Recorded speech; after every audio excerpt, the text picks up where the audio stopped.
오늘 우리에게 주신 말씀 고린도전서 11장 17절에서 34절까지 말씀입니다. 저와 여러분들이 교독하시겠습니다. 내가 명하는 이 일에 너희를 칭찬하지 아니하나니 이는 너희 모임이 유익이 못되고 도리어 해로움이라.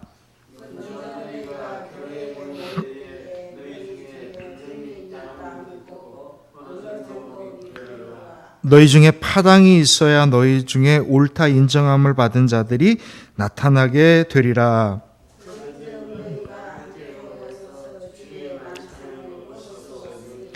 이는 먹을 때에 각각 자기의 만찬을 먼저 갖다 먹으므로 어떤 사람은 시장하고 어떤 사람은 취함이라.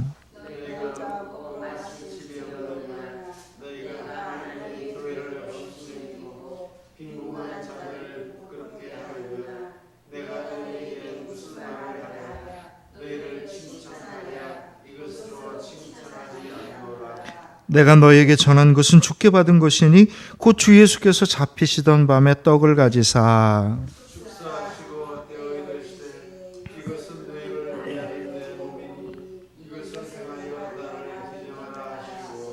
식후에 또한 그와 같이 잔을 가지시고 이르시되 이 잔은 내 피로 세운 새 언약이니 이것을 행하여 마실 때마다 나를 기념하라 하셨으니.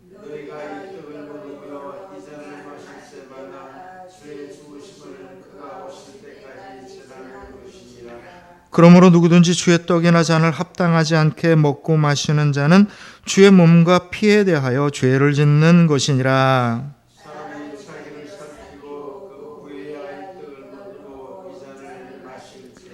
주의 몸을 분별하지 못하고 먹고 마시는 자는 자기의 죄를 먹고 마시는 것이니라.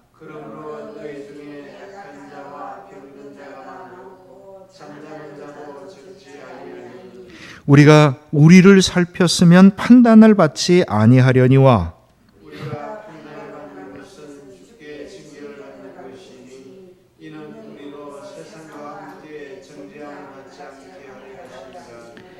그런즉 내 형제들아 먹으러 모일 때 서로 기다리라.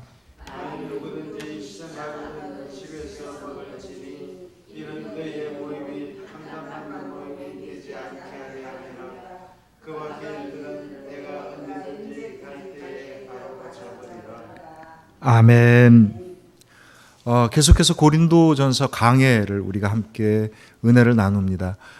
고린도전서에 보면은요, 이 고린도 교회에 이렇게 여러 가지의 신앙의 문제들이 하나씩 있는데 사도 바울이 이 문제에 대해서 복음을 중심으로 이것을 어떻게 해결해야 되느냐라고 하는 것을 하나씩 풀어가는 그런 이야기들이 주로 내용을 이루고 있습니다. 생각해 보면 고린도 교회와 지금 우리 교회의 신앙이 그렇게 크게 다르지 않다라고 하는 걸 우리가 발견할 수 있게 되는 거고요. 오히려 그때 문제가 생겨서 그 문제를 해결하기 위해서 사도 바울이 편지를 쓴 것이 오늘날에도 우리에게 큰 유익이 된다라고 하는 것은 정말 감사한 일이 아닐 수가 없습니다. 오늘은요, 성찬과 공동 식사에 대한 이야기로 은혜를 나눌까 합니다. 우리가 성찬 예식을 드리는데 사실 이제 우리 그 장로교나 이제 개신교 쪽에서는 성찬 예식을 매주일마다 드리지 않는데 원래 교회의 기본적 전통은요, 매 예배 때마다 성찬을 드립니다. 그래서 말씀 예배가 있고 성찬 예배가 같이 있어요. 오늘날도 로만 카톨릭이라고 불리우는 천주교에서 여전히 말씀 예배와 성찬 예배를 드리고 있고, 우리 개신교 중에서는 성공회가 계속해서 말씀 예배와 성찬 예배를 드립니다.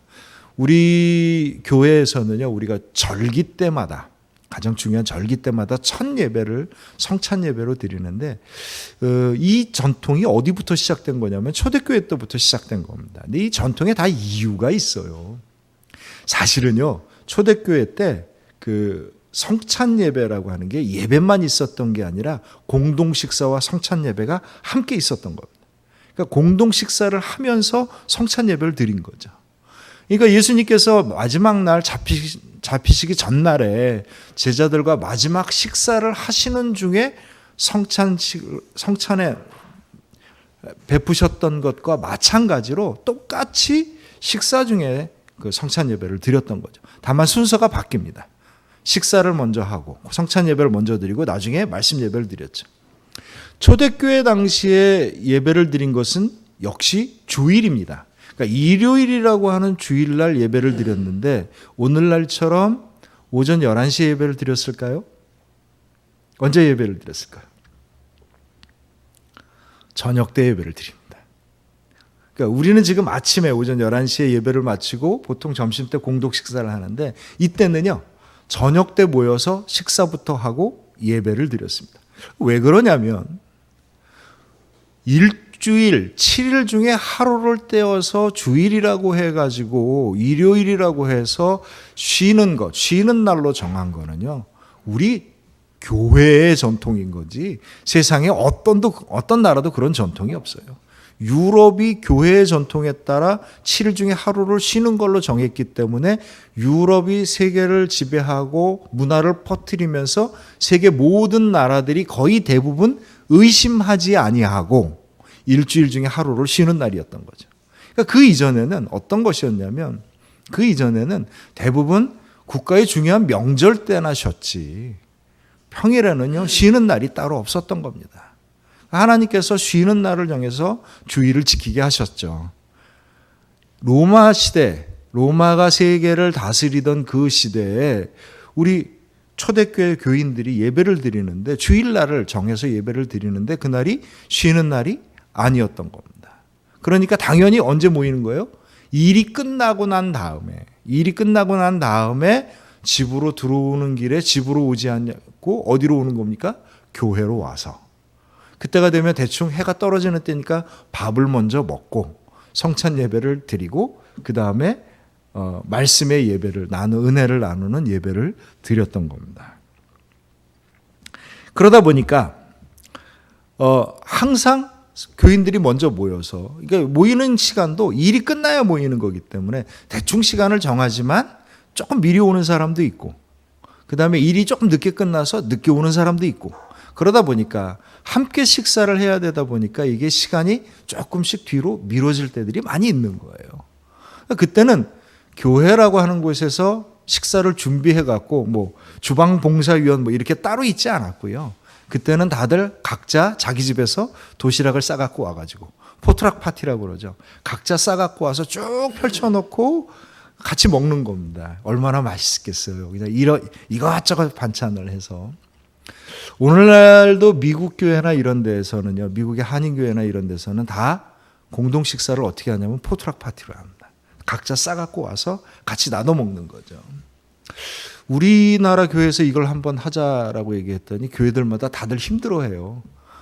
쉬는 날 아침에 그거 어떻게 준비해 갖고 와요? 이래서 이게 우리나라는 그렇게 안 하고 교회가 보통 준비를 합니다. 근데 그때는 각자 도시락을 싸갖고 와서 먹다 보니까 어떤 사람은 좀 도시락을 일찍 싸갖고 와서 한참을 기다렸다가 먹는 일들이 생겨나기 시작을 했던 겁니다. 그러다 보니까 문제가 생기기 시작을 했어요. 대부분 보면 늦게 오는 사람들은요, 하루 일을 하고 하루 벌어먹고 사는 사람들이 많았던 겁니다. 그러니까 그 일을 하지 않으면 하루를 굶게 되니까 조금 늦더라도 어쨌든 일을 마치고 오는 수밖에 없었던 거고요. 좀 일찍 오는 사람들은 대부분 어떤 사람들이냐면 여유가 있는 사람들이에요.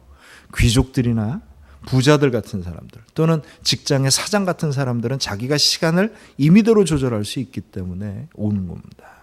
그러니까 대부분 보면 일을 많이 하는 사람들은 저녁을 대부분 늦게 먹고 조금 여유 있는 사람들은 대부분 저녁을 일찍 먹습니다. 우리 사모에 철칙이 있습니다. 저녁은 6시 이전에 먹는다. 이게 철칙입니다. 그래갖고 보통 이제 저에게 저녁을 차려줄 때도 그렇게 차려주기도 하고요. 어떨 때는 시간을 잘못 봐갖고 4시에 먹기도 합니다. 저녁. 다이어트를 해야 된다고요. 근데 아마 그때 귀족이나 부유한 사람들도 이걸 알았는지 모르겠는데 대부분 여유 있는 사람들은요 저녁 식사를 살짝 일찍 합니다. 그러니까 이런 것이 뭐 늘 같이 저녁 식사를 하는 것도 아니고 일주일에 한 번 있다 보니까 저녁 식사를 놓고 살짝 불편함들이 생기기 시작한 거예요. 일찍 먹는 사람들은 뭐 이렇게 하는 거고 늦게 먹는 사람들은 그러니까 그 기다리는 게 이게 만만치 않았던 겁니다. 게다가 공동 식사를 하는데 싸우면 부자나 여유 있는 사람들은 도시락이 제법 괜찮습니다. 양도 넉넉하죠. 그러다 보니까 어떨 때는 도시락을 못 싸우는 사람도 있고 형편이 안 돼서 좀 부족하게 싸우는 사람들도 있는데 이 사람들이 같이 넉넉하게 싸워서 이렇게 먹다 보니까 많이 갖고 있어도 남지 아니하고 적게 가져와도 부족하지 아니한 역사가 일어나는 겁니다. 이 대목 어디서 많이 들어봤죠? 많이 있으나 남지 아니하고 적으나 부족하지 않은 역사가 광야 시대 하나님께서 내려주신 만나의 사건입니다. 이 만나의 사건이 무엇을 뜻하는 거냐면 이게 천국 잔치에 해당되는 거예요. 누구나 그 잔치에 참여한 모든 사람들이 자기가 많으나 적으나 부족하나 약하나 그곳에서 함께 기쁨과 풍요로움을 누리는 그 역사가 일어난 것. 이것이 만나의 사건이었고요. 천국의 예비된 경험이었고 그것이 교회의 성찬 예배와 공동 식사를 통해서 나타났던 겁니다. 그런데 이게 이제 점점 시간이 흘러가다 보니까 한두 번은 좀 견딜만 한데 이제 오는 사람 기다려서 밥을 먹어야 되니까 어떨 때 좀 늦게 오면 이게 늦어지는 거예요. 짜증이 나는 거죠. 이해는 하나 화가 나는 겁니다. 그러다가 점점 이게 이 불편함이 점점 나눠지는 거예요. 일찍 오는 사람과 늦게 오는 사람으로 나눠지기 시작하고 넉넉한 사람과 부족한 사람으로 나눠지기 시작합니다. 그러다 보니까 처음에는 넉넉한 사람과 부족한 사람이 모여서 모두가 풍성한 좋은 반찬을 싸온 사람과 그냥 늘 일상적인 것을 싸우는 사람들이 같이 모여서 풍요로운 잔치상이 벌어졌는데 이게 나눠지다 보니까 이게 좀 넉넉하게 싸우고 일찍 오는 사람들이 이제 살짝 억울한 겁니다. 우리가 언제까지 이렇게 희생을 해야 되느냐? 도대체 이 공동 식사를 왜 해야 되는 거냐? 이런 얘기가 자연스럽게 나오죠. 자연스럽게 나옵니다. 그런데 핵심은 뭐예요? 공동 식사의 핵심은 성찬 예배인 겁니다. 그러면 성찬은 같이 하지만 먹는 건 따로 먹자. 이런 사람들이 생겨나기 시작한 겁니다. 그래서 모여가지고 자기들끼리 막 맛있게 먹고 늦게 온 사람들이 오니까 성찬 예배 드리고 우리 당신들 먹을 때까지 기다려줄게. 뭐 이런 일이 생겨나는 겁니다. 그러니까 자연적으로 이게 처음에는 정말 은혜로웠던 공동 식사가 나중에 가니까 서로가 불편하고 서로를 원망하는 자리로 바뀐 겁니다. 넉넉한 사람들이 부족한 사람들을 나눠주고 좋은 걸 갖고 있는 사람이 그냥 일반적인 걸 싸우는 사람들로 같이 먹을 때는 서로가 함께 풍요롭고 풍성했었는데 이게 이제 서로 나눠져서 먹다 보니까 많이 먹는 사람은 배가 터지게 먹는 거고요. 모자란 사람은 굶는 사람도 생겨나는 겁니다. 그러니까 자연적으로 불평이 나오기 시작합니다. 그러니까 공동식사라고 하는 성찬 예배를 중심으로 했던 공동식사를 중심으로 처음에는 천국의 기쁨이 넘쳤는데 나중에는 서로를 불평하고 짜증내고 서로를 원망하는 두 패로 갈라지기 시작한 겁니다. 공동식사를 하지 않고 성찬을 하자라고 하는 사람들은요, 명분이 뚜렷합니다. 원래는 사실 기다리기 지루하고 짜증나고 배도 좀 고프고 자기들은 만난 거 싸우는데 딴 사람들은 별거 아니라서 왠지 손해보는 것 같고 그러니 우리끼리 먼저 먹자 이렇게 시작됐지만 명분은 뭐였냐면 성찬 예배와 공동식사를 분리하자. 밥 먹는 거하고 하나님의 은혜를 받는 걸 분리하자. 이렇게 얘기가 되기 시작한 겁니다. 근데 반대편 사람들은요. 억울한 거예요.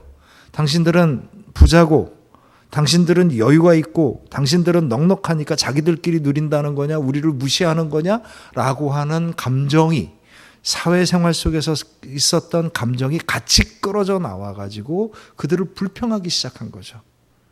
아니 누가 성찬식과 공동 식사를 분리하자고 했느냐, 이 싸움이 된 거예요. 겉으로는 성찬과 공동 식사가 분리돼야 되느냐 합쳐야 되느냐의 싸움이지만 실질적으로 보면 무슨 싸움이 된 거냐면 남들을 배려하지 않고 자기 것들만 챙기고자 하는 세상의 이기심이 스며들었고, 사람들이 서로 형편을 이해하고 배려하고 나누는 천국잔치에서 서로가 불편한 걸 참지 못해서 서로 패가 갈려져서 싸우는 싸움으로 바뀌어져 버린 겁니다. 사도 바울이 이 이야기를 들었었을 때 얼마나 한탄스러웠겠어요. 얼마나 속이 상했겠습니까? 교회 공동체가 안에 모였는데 서로 자기들의 이익과 생각을 가지고 다툼이 벌어졌으니 사도 바울이 속상했겠지요. 많이 속상했을 겁니다. 그래서 사도 바울이 도대체 성찬이 무엇이냐라고 하는 것을 말하면서 이 성찬의 의미에 맞게 우리는 어떤 신앙생활을 해야 되느냐라고 하는 것을 이야기해 주고 있는 겁니다.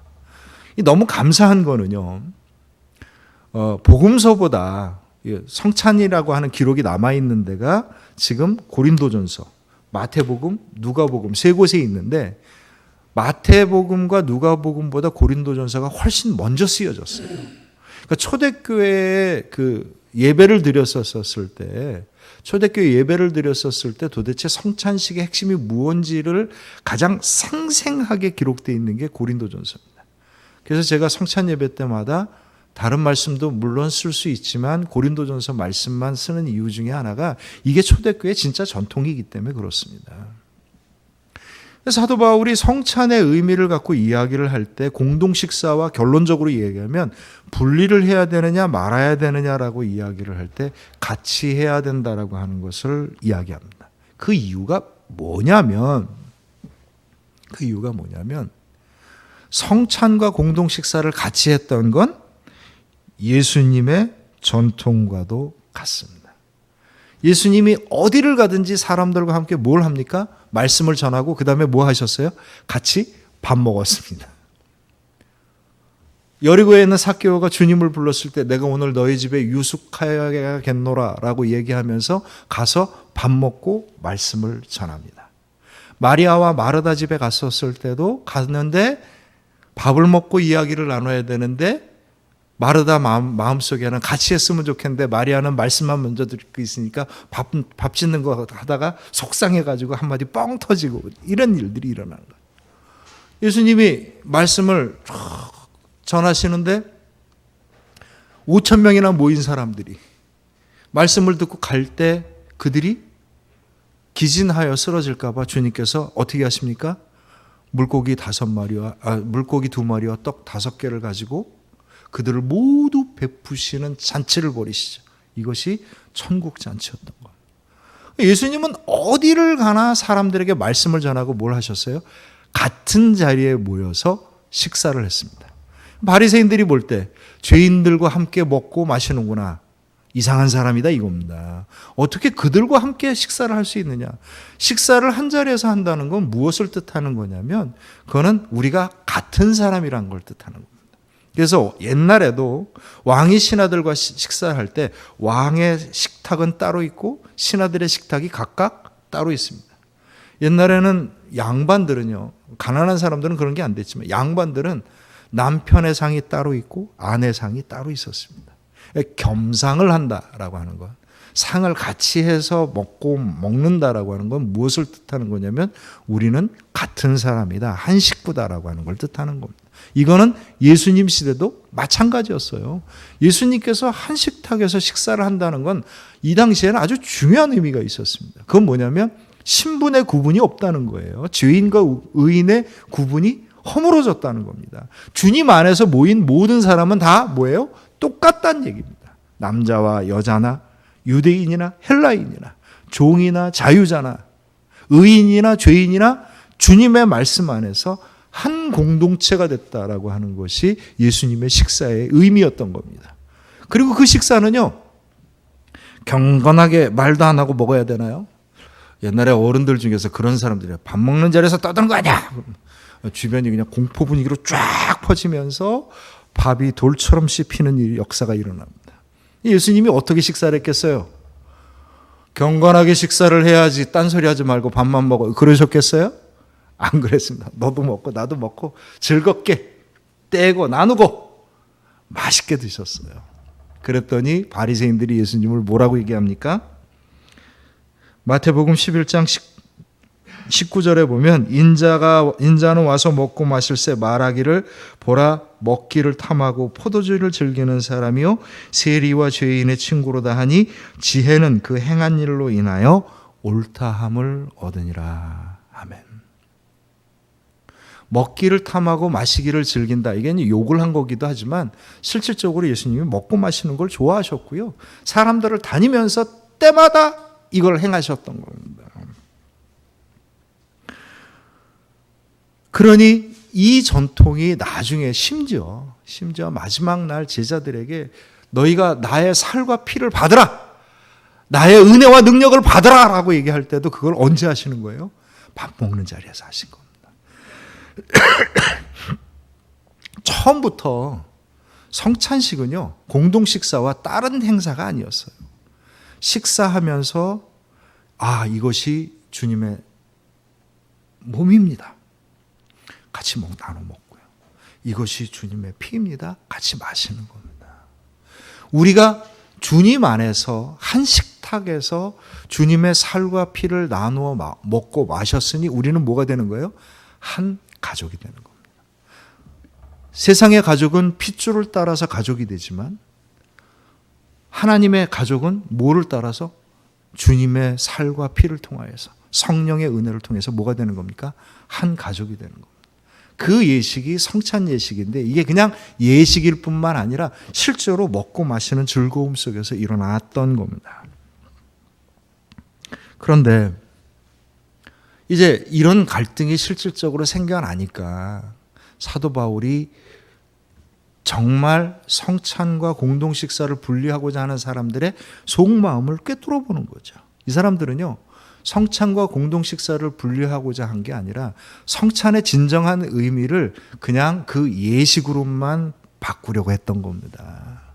성찬의 진정한 의식은요 주님 안에서 우리가 한 가족이 됐다는 뜻인 거고요. 많은 사람들이 남지 아니하고 부족한 자가 풍성해지는 역사가 일어난 겁니다. 좋은 것을 갖고 있는 사람과 부족한 것을 갖고 있는 사람들이 서로 모여서 하나님의 은혜가 충만해지는 천국 잔치를 누리는 거예요. 그래서 예수님께서 늘 하늘나라의 사람을 초대하는 것을 얘기할 때 뭐라고 얘기하십니까? 천국의 잔치에 사람들을 초대하는 겁니다. 우리도 똑같아요. 교회가 어떤 곳이에요? 천국의 잔치가 벌어지는 곳이고요. 교회 안에 사람들을 우리가 어떻게 하는 거예요? 초대하는 겁니다. 이곳에 와서 왜 초대를 했어요? 천국의 맛을 보십시오. 경험하십시오. 이 천국의 은혜가 얼마나 놀라운지를 우리 함께 만들어 갑시다. 이게 교회이고요. 이게 전도이고 이게 선교였던 겁니다. 그 모든 것들을 한꺼번에 주님께서 몸으로 보여주셨죠. 그게 뭡니까? 성찬 예식이었던 거예요. 그런데 문제가 이렇게 생기니까 사도 바울이 이 문제를 일으킨 사람들에 대해서 뭐라고 얘기하냐면 22절에 보면 너희가 먹고 마실 집이 없느냐? 너희가 하나님의 교회를 업신여기고 빈궁한 자들을 부끄럽게 하느냐? 내가 너희에게 무슨 말을 하랴? 너희를 칭찬하랴? 이것으로 칭찬하지 않노라. 너희가 하나님의 교회를 업신여기고 빈궁한 사람들에게 모욕을 주었구나 이 얘기를 하는 겁니다. 사도 바울은요 성찬의 의미 자체가 무엇이었냐면 하나님의 교회 안에서 하나님의 천국의 은혜를 경험하는 자리였던 겁니다. 교회는요 예수님께서 우리를 불러서 천국을 누리게 하시고 우리를 불러서 천국의 은혜와 능력과 축복을 경험하게 하신 것을 위하여서 주님의 피값으로 사신 겁니다. 이 교회가 그렇게 세워졌어요. 그러니 주님께서 제자들에게 나눠줄 때 뭐라고 얘기합니까? 이걸 먹으면 천국의 은혜가 임하리라. 이것을 마시면 너희들에게 천국의 구원이 있으리라 이렇게 얘기하지 않아요. 뭐라고 얘기하셔요? 이게 내 살이다. 이게 내 피다. 주님의 십자가와 성찬이 같은 의미인 겁니다. 주님께서 나누어 주신 은혜를 통하여서 교회가 세워진 것이고요. 주님께서 베풀어 주신 그 풍성함의 은혜가 이곳에서 나타나는 거죠. 그게 성찬이었던 겁니다. 그런데 이 안에, 이 성찬 안에 뭐가 스며들기 시작하는 거냐면 세상과 똑같은 이기심이 안에 들어오기 시작한 거고요. 세상과 똑같은 차별이 나타나기 시작한 겁니다. 아이, 저 사람들 같이 못해 우리. 언제 기다려 그걸. 먹자. 그냥 우리끼리 성찬 예배는 따로 드리자. 이렇게 얘기가 된 겁니다. 그러니 사도 바울의 입장에서 봤었을 때는요. 이들의 의도가 성찬과 공동식사를 분리한다고 생각한 게 아니라 뭡니까? 성찬의 의미를 깨뜨린다라고 얘기하는 겁니다. 그래서 마지막 권고는 뭐냐면 33절에서 34절입니다. 그런즉 내 형제들아 먹으러 모일 때 서로 기다리라. 기다리는 것이 마땅하니라. 34절에 보면 만일 누구든지 시장하거든 집에서 먹을지니 이는 너희 모임이 판단받는 모임이 되지 않게 하려 함이라. 그 밖의 일들은 내가 언제든지 갈 때 바로 잡으리라. 옳지 않다는 거예요. 기다려서 같이 해라 라고 얘기하는 겁니다.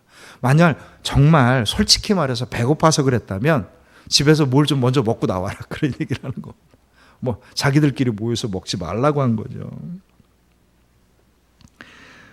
바울은 이런 현상을 보고 한탄을 하지만 또 뭐라고 얘기하냐면 18절 19절에 보면 먼저 너희가 교회 모일 때 너희 중에 분쟁이 있담을 듣고 어느 정도 믿거니와 너희 중에 파당이 있어야 너희 중에 옳다함을 인정받은 자들이 나타나게 되리라. 분쟁이 있다는 말이 사실인데 사실은 이런 분쟁으로 있는 것이 문제일 뿐만 아니라 오히려 옳은 것이 무엇인지를 분명하게 보여주게 되었구나 이렇게 얘기를 하는 겁니다. 사도 바울은 이 문제를 부정적으로 생각하지 않아요. 오히려 어떻게 생각한 겁니까? 긍정적으로 생각한 겁니다. 이제 성찬의 의미를 바로잡을 수 있게 되었구나라고 하는 겁니다. 원래 고린도전서에 있는 정말 초대교회 성찬의 말씀이 23절부터 25절까지 있습니다. 내가 너희에게 전한 것은 주께 받은 것이니 곧 주 예수께서 잡히시던 밤에 떡을 가지사 축사하고 떼어 이르시되 이것은 너희를 위하는 내 몸이니 이것을 행하여 나를 기념하라 하시고 식후에 또한 그와 같이 잔을 가지시고 이르시되 이 잔은 내 피로 세운 새 언약이니 이것을 행하여 마실 때마다 나를 기념하라 하셨으니 아멘. 주님께 받은 것을 그대로 합니다. 그래서 주님께서 떼어 주실 때 이것으로 나를 어떻게 하라? 기념하라. 기념하라. 이 기념하라라고 얘기하는 게 도대체 뭡니까? 주님께서 베풀어 주신 그 천국의 은혜와 경험을 늘 교회 안에서 함께 하라는 이야기인 겁니다. 이게 기념이에요. 이게 기념입니다. 그러니까 27절부터 27절과 29절을 보면 그러므로 누구든지 주의 떡이나 잔을 합당하지 않게 먹고 마시는 자는 주의 몸과 피에 대하여 죄를 짓는 것이니라. 주의 몸을 분별하지 못하고 먹고 마시는 자는 자기의 죄를 먹고 마시는 것이니라. 성찬의 가장 위험한 것이 뭐냐면 합당하지 않게 잔과 떡을 받는 거고요. 주의 몸을 분별하지 못하고 받는 겁니다. 그래서 28절에 보면 사람이 자기를 살피고 그 후에야 떡을 먹고 잔을 마실지니. 성찬의 핵심은 언제나 이 성찬에 주님께서 나눠주신 이 떡과 피가 곧 주님의 은혜와 능력이 돼서 내 안에 주시는 하나님의 은혜이다 라고 하는 걸 믿음으로 고백하는 거고 이것을 경험하는 일인 겁니다. 그리고 또한 30절, 31절, 32절을 봅니다. 그러므로 너희 중에 약한 자와 병든 자가 많고 잠자는 자도 적지 아니하니 우리가 우리를 살폈으면 판단을 받지 아니하려니와 우리가 판단을 받는 것은 주께 징계를 받은 것이니 이는 우리로 세상과 함께 정죄함을 받지 않게 하려 함이라. 아멘. 내 자신이 먼저 주님을 믿음으로 고백을 하고 그 성찬을 받아서 그 은혜에 참여할 뿐만 아니라 우리가 약한 자와 병든 자와 잠자는 자, 여기서 얘기하는 잠자는 자는 영적으로 깨어있지 않은 자들을 뜻하는 거예요. 그러니까 약한 자와 병든 자와 영적으로 깨어있지 않은 약한 자들과 함께 이것을 누리는 것을 해야 되는데, 그랬었을 때 우리가 판단을 받지 아니하리라, 옳고 그름의 판단을 받지 않는다는 거예요. 그러니 지금이라도 엉뚱한 소리 하지 말고 자기 이기심과 욕망으로 자기 걸 자기가 누리려고 하는 마음을 갖지 말고 주님께서 주신 은혜와 능력의 풍성함을 믿고 나누고 섬기는 삶을 살아라. 이것이 성찬의 이야기인 겁니다. 주님께서는 우리들에게 주님의 십자가의 보혈을 주심으로 말미암아 우리를 구원하셨을 뿐만 아니라 풍성한 은혜와 그 능력 가운데 살아가게 하십니다. 내 삶을 축복의 열매로 맺게 하여 주십니다. 나만요? 아니요. 주님께서 교회를 세우신 이유는 그 은혜가 우리가 함께 누리고 경험하고 감사하고 찬양하고 예배하는 것이며, 그 은혜를 통하여서 하나님의 영광을 올려드리는 믿음이 되어야 되는 겁니다. 그래서 교회가 바로 주님의 피값으로 세워진 것이고요. 교회가 바로 이 성찬의 은혜를, 천국 잔치의 은혜를 세상 속에 우리 스스로 누리고 세상에 증거하는 역할들을 해야 하는 겁니다.